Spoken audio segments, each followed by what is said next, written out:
എല്ലാവർക്കും സ്വാഗതം. നിങ്ങൾക്ക് ഒരേ ബാങ്കിൽ തന്നെ ഒന്നിൽ കൂടുതൽ ലോണുകളോ ക്രെഡിറ്റ് കാർഡ് കടങ്ങളോ ഒക്കെയുണ്ടോ? അങ്ങനെയാണെങ്കിൽ നിങ്ങൾ അടയ്ക്കുന്ന പണം ഏത് കടത്തിലേക്കാണ് പോവേണ്ടതെന്ന് ആർ തീരുമാനിക്കുമെന്ന് എപ്പോഴെങ്കിലും ചിന്തിച്ചിട്ടുണ്ടോ? ഇതൊരു സാധാരണ സംശയമാണെങ്കിലും ഇതിന് പിന്നിൽ വളരെ കൃത്യമായൊരു നിയമമുണ്ട്. അപ്പോൾ നമുക്കിതിന്റെ നിയമവശം എന്താണെന്ന് നോക്കിയാലോ? ഈയൊരു ചോദ്യം നിങ്ങൾ സ്വയം ഒന്ന് ചോദിച്ചു നോക്കൂ. ഇത് നമ്മളിൽ പലരും നേരിടാൻ സാധ്യതയുള്ള ഒരു പ്രശ്നമാണല്ലേ? ഇതിനൊരു കൃത്യമായ നിയമപരമായ ഉത്തരമുണ്ട്. അതാണ് നമ്മളിന്ന് വിശദമായി മനസ്സിലാക്കാൻ പോകുന്നത്. ഈ പ്രക്രിയയ്ക്ക് നിയമം നൽകുന്ന പേരാണ് അപ്രോപ്രിയേഷൻ അഥവാ വിനിയോഗം. ഈ പേര് കേട്ട് പേടിക്കുകയൊന്നും വേണ്ട. ഇതിനെ നിയന്ത്രിക്കുന്നത് വളരെ വ്യക്തവും ലളിതവുമായ കുറച്ച് നിയമങ്ങളാണ്. സിമ്പിളായി പറഞ്ഞാൽ, നിങ്ങൾ അടക്കുന്ന പണം നിങ്ങളുടെ ഏത് കടത്തിലേക്ക് വരവ് വയ്ക്കണമെന്ന് തീരുമാനിക്കുന്നതിനുള്ള ഔദ്യോഗിക നിയമമാണിത്. ഇത് വെറുതെ ആർക്കും തോന്നുന്നതുപോലെ ചെയ്യാൻ പറ്റില്ല.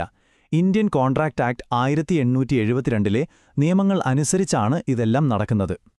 ഈ നിയമങ്ങളെ എളുപ്പത്തിൽ മനസ്സിലാക്കാൻ നമുക്കിതിനെ 3 പടികളുള്ള ഒരു അധികാര ശ്രേണിയായി കാണാം.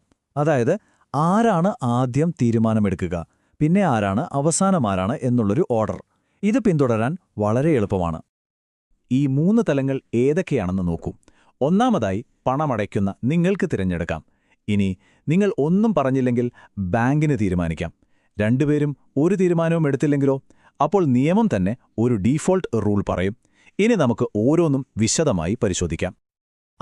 ആദ്യത്തേതും ഏറ്റവും ശക്തമായ അധികാരം പണമടയ്ക്കുന്ന വ്യക്തിക്ക് തന്നെയാണ്. അതായത് നിങ്ങൾക്ക്. നിങ്ങളുടെ നിർദ്ദേശമാണ് എല്ലാത്തിലും പ്രധാനം. ഇത് കണ്ടോ? ഇത് നിയമത്തിൽ നിന്ന് നേരിട്ടെടുത്ത വാചകങ്ങളാണ്. അതായത്, നിങ്ങൾ പണമടക്കുമ്പോൾ ഇന്ന കടത്തിലേക്ക് വരവ് വയ്ക്കണം എന്ന് കൃത്യമായി പറഞ്ഞാൽ ബാങ്ക് അത് സ്വീകരിച്ചാൽ അവർ അത് അനുസരിക്കാൻ നിയമപരമായി ബാധ്യസ്ഥരാണ്. ഈ ഒന്നാം തലം നിങ്ങൾക്ക് എത്രത്തോളം വ്യക്തമായി എന്ന് നമുക്കൊന്ന് നോക്കാം. നിങ്ങൾ 10,000 രൂപ അടച്ചു, എന്നിട്ട് അത് ക്രെഡിറ്റ് കാർഡിലേക്ക് ഇടാൻ പറഞ്ഞു. അപ്പോൾ ബാങ്ക് എന്ത് ചെയ്യണം? ഒന്ന് ആലോചിച്ച് പോയിക്കേ. ഉത്തരം വളരെ സിമ്പിളാണ്. ആ 10,000 രൂപ നേരെ ക്രെഡിറ്റ് കാർഡിലേക്ക് തന്നെ പോകണം. ഇതിൽ നിന്ന് മനസ്സിലാക്കേണ്ട പ്രധാന കാര്യം ഇതാണ്: നിങ്ങളുടെ നിർദ്ദേശത്തിന് നിയമപരമായ ശക്തിയുണ്ട്.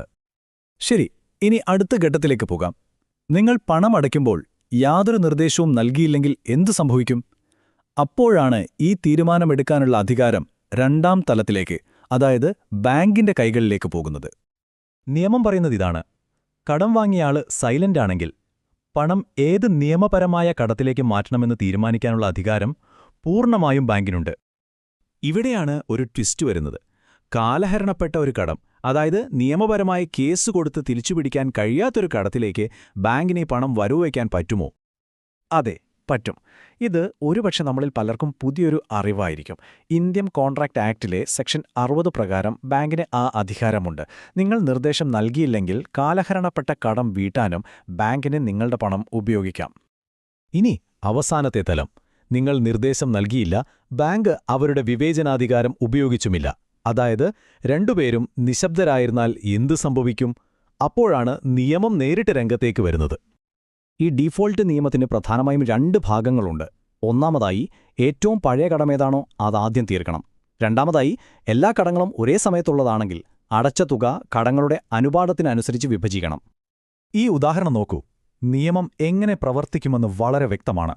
മാർച്ച് 15-ന് നിങ്ങൾ 5,000 രൂപ അടച്ചാൽ അത് നേരെ പോകുന്നത് ജനുവരി 1 കടത്തിലേക്കാണ്. കാരണം നിയമം പറയുന്നത് ഏറ്റവും പഴയ കടം ആദ്യം തീർക്കണമെന്നാണ്. ഇനി കടങ്ങളെല്ലാം ഒരേ സമയത്തുള്ളതാണെങ്കിലോ? അപ്പോൾ നിയമം പറയുന്നത് ആനുപാതികമായി വിഭജിക്കാനാണ്. ഉദാഹരണത്തിന്, നിങ്ങൾ 6,000 രൂപ അടയ്ക്കുമ്പോൾ 10,000 രൂപയുടെ കടത്തിലേക്കും 20,000 രൂപയുടെ കടത്തിലേക്കും 1:2 എന്ന അനുപാതത്തിൽ ആ പണം വിഭജിച്ചു പോകും. അതായത്, ചെറിയ ലോണിന് 2,000-ഉം വലിയ ലോണിന് 4,000-ഉം കിട്ടും.